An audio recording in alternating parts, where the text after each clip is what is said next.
2026-27 മുഖ്യമന്ത്രി അവതരിപ്പിച്ച പുതിയ ബഡ്ജറ്റിനെ ഞാൻ പിന്തുണയ്ക്കുന്നു.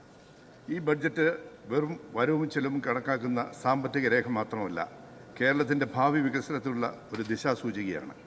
സാമ്പത്തിക പ്രതിസന്ധികളും കടബാധ്യതകളും നിലനിൽക്കുന്ന സാഹചര്യത്തിൽ ജനക്ഷേമവും വികസനവും ഒരുപോലെ മുൻപോട്ട് കൊണ്ടുപോകാനുള്ള ശ്രമമാണ് ഈ ബഡ്ജറ്റിൽ കാണാൻ കഴിയുന്നത്. സർ, ആരോഗ്യരംഗത്ത് നൽകിയ പ്രാധാന്യം പ്രത്യേകം അഭിനന്ദനാർഹമാണ്. വൺ കേരള കരുതൽ മിഷൻ പോലുള്ള പദ്ധതികളും ഉയർന്ന ഇൻഷുറൻസ് പരിരക്ഷയും സാധാരണ ജനങ്ങൾക്ക് വലിയ ആശ്വാസമാകും. ആരോഗ്യമേഖലയെ കൂടുതൽ ശക്തിപ്പെടുത്തുന്നതിനുള്ള സർക്കാരിൻ്റെ പ്രതിബദ്ധത ഇതിലൂടെ വ്യക്തമാകുന്നു.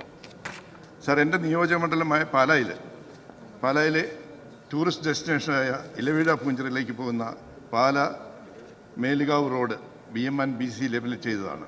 11 വർഷമായിട്ടും അതിൻ്റെ ഓവർലേ ഇതുവരെ നടത്തിയിട്ടില്ല എന്നത് ഖേദകരമാണ്. ഇതിനൊരു പരിഹാരം ഉണ്ടാകും എന്ന് ഞാൻ വിശ്വസിക്കുന്നു. കേരളത്തിൻ്റെ തീരദേശ മേഖലകൾക്കും ജലസേചന പദ്ധതികൾക്കും വെള്ളപ്പൊക്ക നിയന്ത്രണത്തിനുമായി ഗണ്യമായ തുക വകയിരുത്തിയിട്ടുണ്ട്. കാലാവസ്ഥാ വ്യതിയാനത്തിൻ്റെ വെല്ലുവിളികൾ നേരിടുന്ന നമ്മുടെ സംസ്ഥാനത്തിന് ഇത് അനിവാര്യമായ ഒരു നിക്ഷേപമാണ്. സർ, തൊഴിൽ സൃഷ്ടി, ടൂറിസം വികസനം, സമുദ്രമേഖലയുടെ പകർച്ച, തുറമുഖ അധിഷ്ഠിത സമ്പദ് വ്യവസ്ഥ എന്നിവയ്ക്കും ഈ ബഡ്ജറ്റിൽ പ്രത്യേക ശ്രദ്ധ നൽകിയിട്ടുണ്ട്. കേരളത്തെ നിക്ഷേപ സൗഹൃദ സംസ്ഥാനമാക്കി മാറ്റുന്നതിനുള്ള സർക്കാർ കാഴ്ചപ്പാട് അഭിനന്ദനാർഹമാണ്. കേരളത്തിൻ്റെ വിദ്യാഭ്യാസ ഹബ്ബാണ് പാലാ. നിരവധി വിദ്യാർത്ഥികൾ കേരളത്തിൻ്റെ എല്ലാ പ്രദേശങ്ങളിൽ നിന്നും അവിടെ പഠിക്കുന്നു. ഇവിടെ നിന്ന് പഠിച്ചിറങ്ങുന്ന വിദ്യാർത്ഥികൾക്കും മറ്റുള്ളവർക്കും ചുരുങ്ങിയ സമയം കൊണ്ട് Ernakulam info park, collectorate, airport, metro station, container terminal എന്നിവിടങ്ങളിൽ എത്തുന്നതിൻ്റെ രീതിയിലും തീർത്ഥാടന കേന്ദ്രങ്ങളായ ഇന്ത്യയിലെ ആദ്യത്തെ വിശുദ്ധ അൽഫോൻസാമ്മയുടെ ഭരണങ്ങാനത്തെ കബറിടം, വാഴ്ത്തപ്പെട്ട കുഞ്ഞച്ചൻ്റെ കബറിടവും 4 അമ്പലങ്ങളും സ്ഥിതി ചെയ്യുന്ന രാമപുരം വഴി 50 കിലോമീറ്റർ താഴെ എറണാകുളത്തേക്ക് ഒരു സൂപ്പർ എക്സ്പ്രസ് ഹൈവേ നിർമ്മിക്കുവാൻ തയ്യാറാവണം. ഗവൺമെൻറ്റിന് വെറും 1.5 കോടി രൂപ മാത്രമേ ഈ കാര്യത്തിൽ ചെലവ് വരുള്ളൂ. ഇതേക്കുറിച്ചുള്ളൊരു സാധ്യതാ പഠനം നടത്തി അനുമതി കൊടുത്താൽ 70 കൊല്ലത്തേക്ക് ടോൾ പിരിക്കാൻ അനുവദിച്ചാൽ സർക്കാരിന് ഒരു വർഷം തോറും 25 കോടി രൂപ വീതം അതിൽ നിന്ന് വരുമാനവും ഉണ്ടാക്കാൻ കഴിയും എന്നതൊരു സത്യമാണ്. മാത്രമല്ല, ഭാവിയിൽ എറണാകുളത്തു നിന്നും കോട്ടയത്തേക്കും ഇടുക്കിയിലേക്കും എത്തുന്ന ടൂറിസ്റ്റുകൾക്ക് എളുപ്പമുള്ള പാതയായി ഇത് മാറും. ഈ പദ്ധതിയുടെ സാധ്യതാ പഠനത്തിന് ബഡ്ജറ്റിൽ മതിയായ തുക പകരുത്തുന്നതിന് ബഹുമാനപ്പെട്ട മുഖ്യമന്ത്രിയോട് ഒരിക്കൽ കൂടി ഞാൻ അഭ്യർത്ഥിക്കുകയാണ്. സർ, ഒരു മുൻ സ്പോർട്സ്മാൻ എന്ന നിലയിൽ വളരെ വേദനയോടെ കഴിഞ്ഞ സർക്കാരിൻ്റെ ഒരു വീഴ്ചയെപ്പറ്റി പറയാൻ ഞാൻ ആഗ്രഹിക്കുകയാണ്.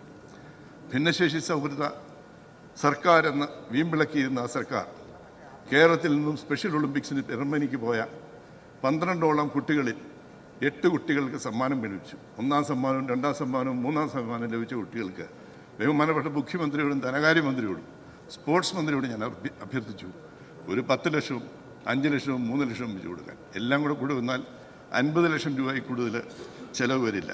ആ സർക്കാർ കാണിച്ച തെറ്റ് ഈ സർക്കാർ തിരുത്തണം എന്ന് ഞാൻ അഭ്യർത്ഥിക്കുകയാണ്.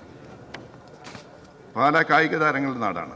നാട്ടിലും വിദേശത്തുമുള്ള നിരവധി കായിക താരങ്ങൾ ദീർഘകാലമായി മനസ്സിൽ താലോലിക്കുന്ന ഒരു സ്വപ്നമുണ്ട്, പാലായിലൊരു സ്പോർട്സ് അക്കാദമി.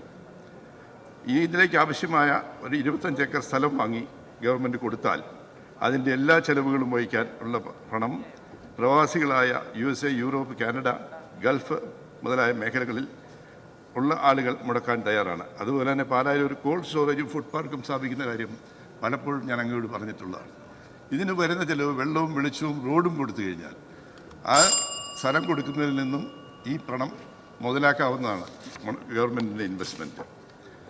സർ, എല്ലാവർക്കും പെൻഷൻ കൊടുക്കുന്നുണ്ട്.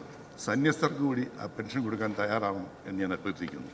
ധനകാര്യ വകുപ്പ് കൂടിയായ ബഹുമാനപ്പെട്ട മുഖ്യമന്ത്രി അവതരിപ്പിച്ച ഈ ബഡ്ജറ്റ് വികസനവും സാമൂഹ്യനീതിയും ഒരുമിപ്പിക്കുന്ന ഒരു രേഖയാണ്. ജനങ്ങളുടെ ജീവിത നിലവാരം ഉയർത്തുന്നതിനും കേരളത്തെ വളർച്ചയുടെ പുതിയ പാതയിലേക്ക് നയിക്കുന്നതിനും ഈ ബഡ്ജറ്റിന് കഴിയുമെന്ന് ഞാൻ വിശ്വസിക്കുന്നു.